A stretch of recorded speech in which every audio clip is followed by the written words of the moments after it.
Hello दोस्तों, नमस्कार। अंजना कुमारी channel में आपका हार्दिक स्वागत है। मैं कामना करती हूँ कि आप लोग स्वस्थ रहें, तंदुरुस्त रहें, दिन दोगुनी रात चौगुनी उन्नति करते रहें। अगर आप टीचर से संबंधित जानकारी प्राप्त करना चाहते हैं तो चैनल को सब्सक्राइब करें और अपने दोस्तों तक अवश्य शेयर करें ताकि ज़्यादा से ज़्यादा लोग इसका फ़ायदा उठा सकें। हमने जो प्रीवियस ईयर पेपर की सीरीज चला रखी है, यानी जितने भी अभी तक एग्ज़ाम हुए हैं, DSSB, UP, TGT, PGT, KVS, NVS, HSC, HTET, REET, NET आदि जितने भी प्रीवियस ईयर एग्ज़ाम हुए हैं, सभी के क्वेश्चन हम इसमें सोल्व करेंगे। चलो तो बगैर समय गवाए शुरुआत करते हैं। पाली किस धर्म की भाषा है? पाली किस धर्म की, यानी पाली किस धर्म में बोली जाती थी? वैदिक धर्म, जैन धर्म, बौद्ध धर्म। इसको वैदिक धर्म, जैन धर्म, इसका आएगा बौद्ध धर्म, क्योंकि पाली जो भाषा है बौद्ध धर्म में बोली जाती थी। तो जो जैन और जो वैदिक धर्म में बोली जाती थी, वैदिक में बोली जाती थी, वो बोली जाती थी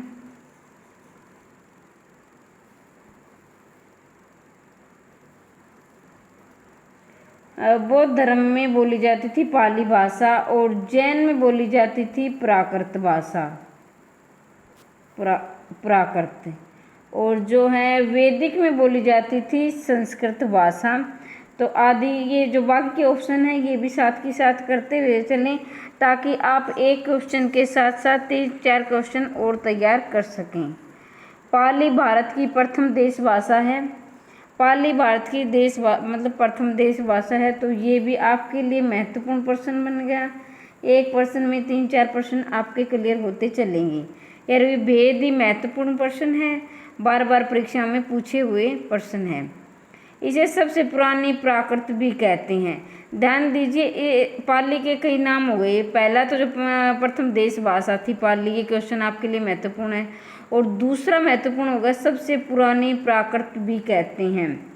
और एग्जामिनर क्या करेगा, आपको कंफ्यूज करने के लिए प्राकृत ऑप्शन में दे देगा, जो कि आप उसको सबसे पहले टिक करें, बल्कि ऐसा नहीं है।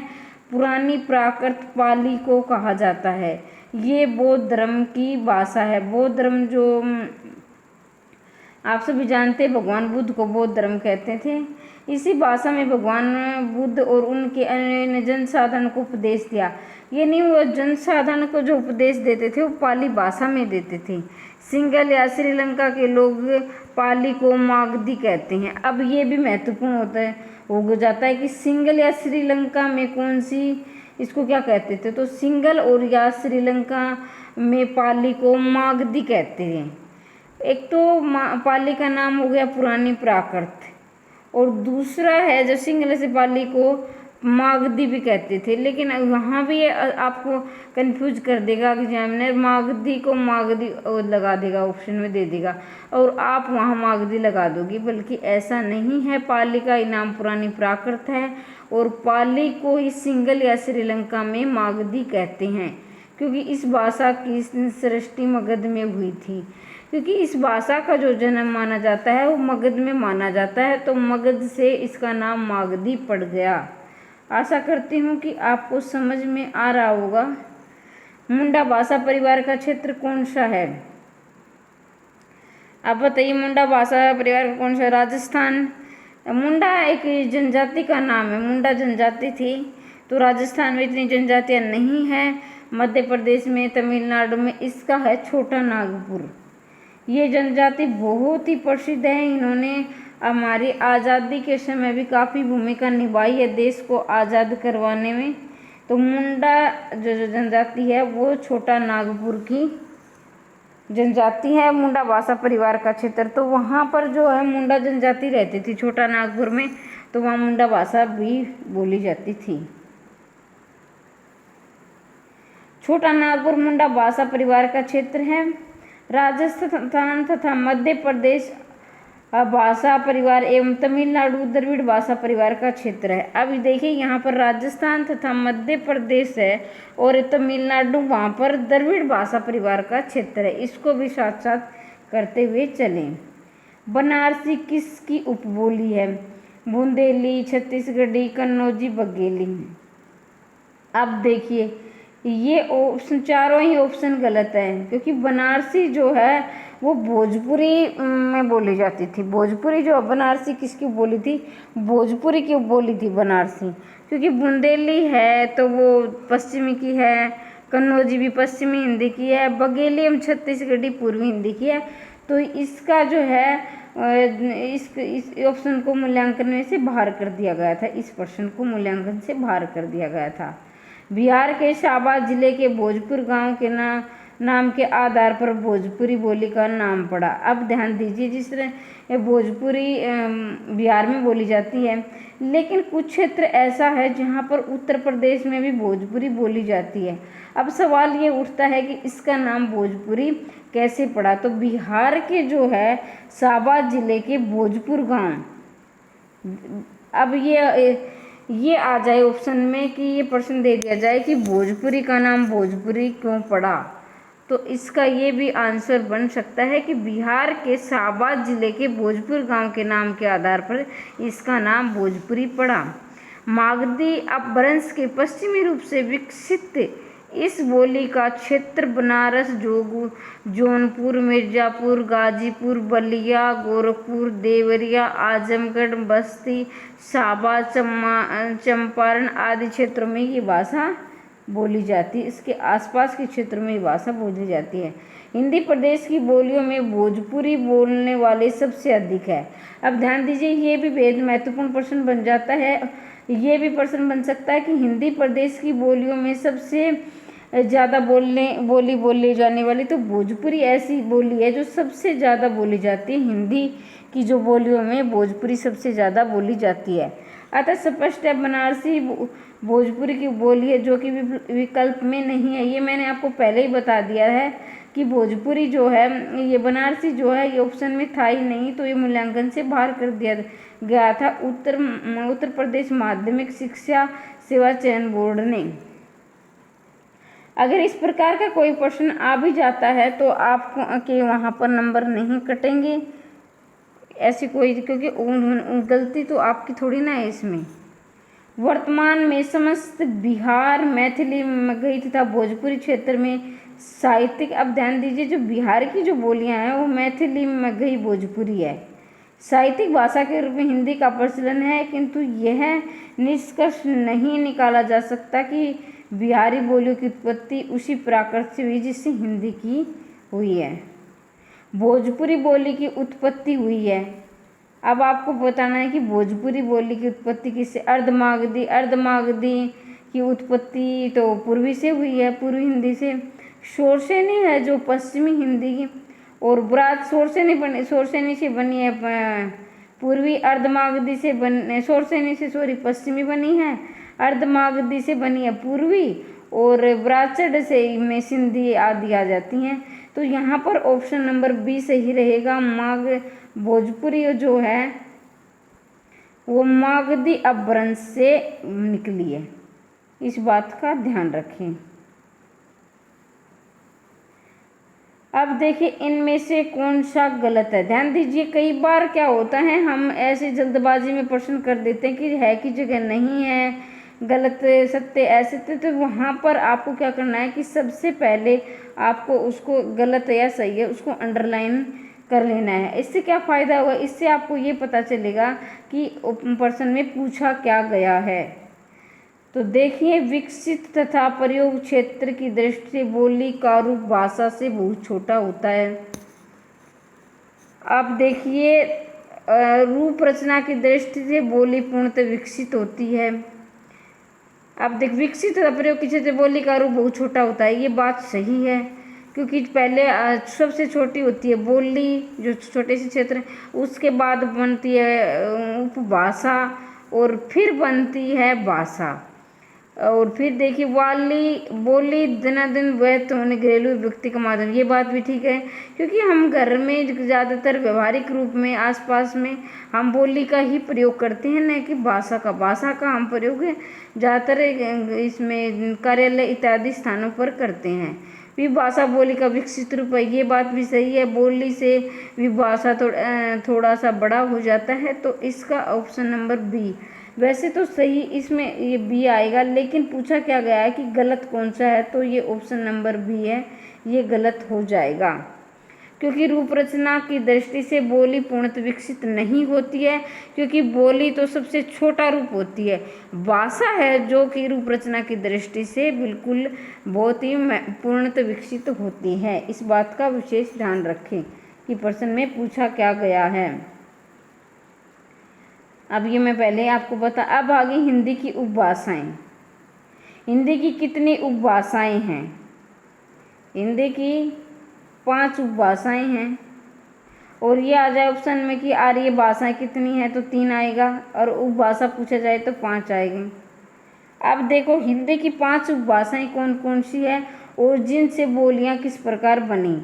अब देखिए 5 कौन कौन सी, जैसे पश्चिमी हिंदी, राजस्थानी हिंदी, पूर्वी हिंदी, बिहारी हिंदी, पहाड़ी हिंदी, ऐसी ये 5 उपभाषाएं होंगी। ये बेहद ही महत्वपूर्ण है, इनको भी आप ध्यानपूर्वक याद करते हुए चलें। पश्चिमी, राजस्थानी, पूर्वी, बिहारी, पहाड़ी।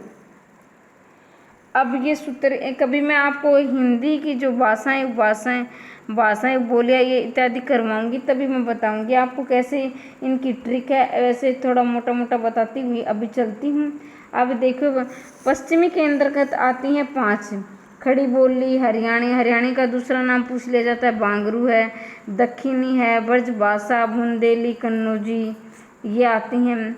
फिर है राजस्थानी, मारवाड़ी, जयपुरी, मेवाती, मालवी। पूर्वी हिंदी के अंतर्गत 3 आती हैं। अब छत्तीसगढ़ी, इसका अब ऐसे अवधि, वैसे बंगेली, 6 से छत्तीसगढ़ी, बिहारी, भोजपुरी, मगही, मैथिली। बिहारी के भोजन में 1 मग मेथी डालो, ये इसका ट्रिक होगी इसकी।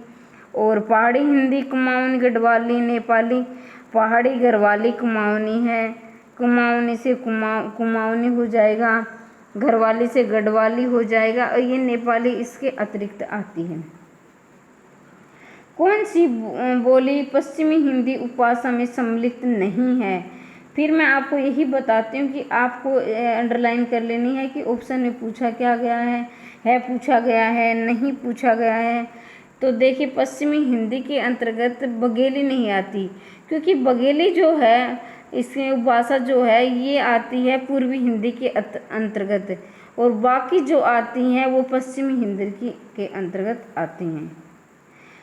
निम्नलिखित में कौन सी बोली मध्य पहाड़ी जैसी भाषाओं के अंतर्गत आती हैं? अब ये देखो कौन सी बोली मध्य पहाड़ी। अब देखिए इसका ऑप्शन नंबर आएगा, जैसे मैंने अभी आपको ट्रिक के द्वारा बताया कि पहाड़ी, गढ़वाली, कुमाऊनी है, तो जो है तो अभी देखिए इसमें जो पहाड़ी क्षेत्र में बोली जाती है वो गढ़वाली बोली जाती है। ऑप्शन नंबर इसका बी सही हो जाएगा। और जो लहंदा है वो लहंदा पंजाबी लहंगा पैसों का आता है, तो ये पंजाबी के अंतर्गत आ जाएगी। नेपाली जो है इसके अंतर्गत आएगी, इसको ब्रज है पश्चिमी के अंतर्गत आएगी। इसको भी आप याद करते हुए चलें। मेवाती किस उपभाषा वर्ग की बोली है?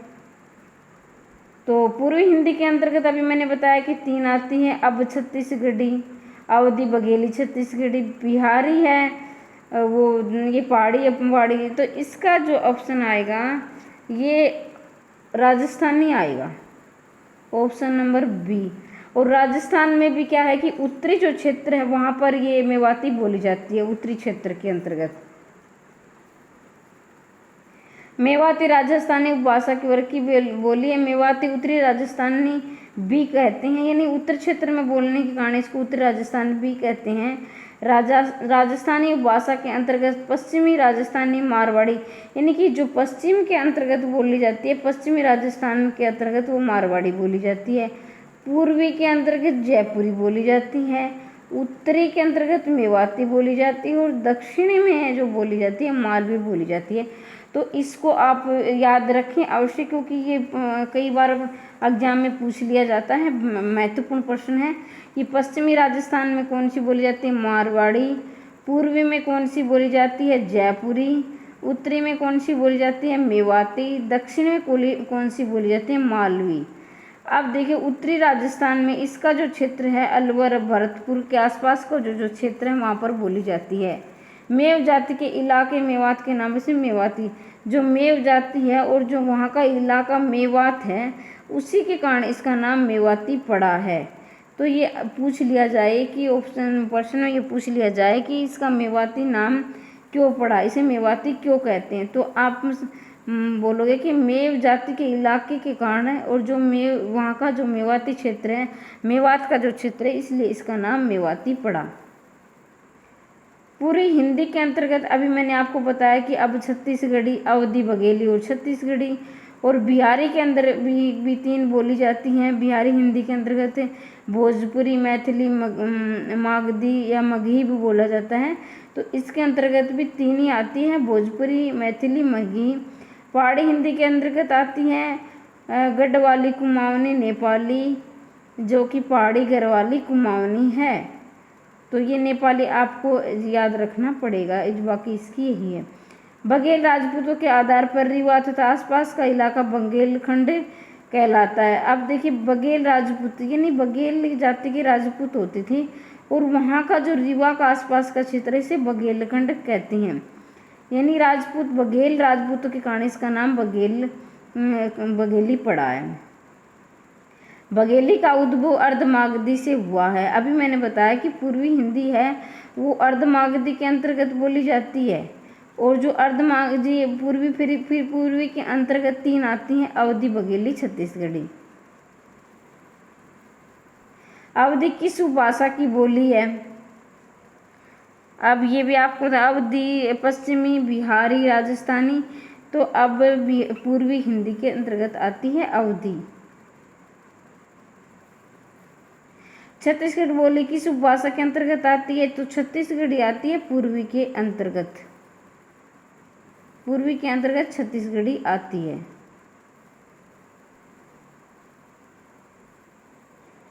तो दोस्तों आज के लिए इतना ही। अगर आपको और प्रीवियस ईयर पेपर करना चाहते हैं या टीचर से संबंधित जानकारी प्राप्त करना चाहते हैं तो चैनल को सब्सक्राइब करें। और आपको ये प्रश्न कितने फ़ायदेमंद हो रहे हैं, कितनी आपकी तैयारी हो रही है, तो कमेंट बॉक्स में कमेंट करके अवश्य बताएं। अगर आप इसी प्रकार के प्रश्न पाना चाहते हैं तो भी कमेंट करके अवश्य बताएं ताकि हम आगे भी सीरीज चालू रखें और अपने दोस्तों तक अवश्य शेयर करें ताकि ज़्यादा से ज़्यादा लोग इसका फ़ायदा उठा सकें। मैं कामना करती हूँ कि आपका सिलेक्शन जल्दी हो। Best of luck. धन्यवाद।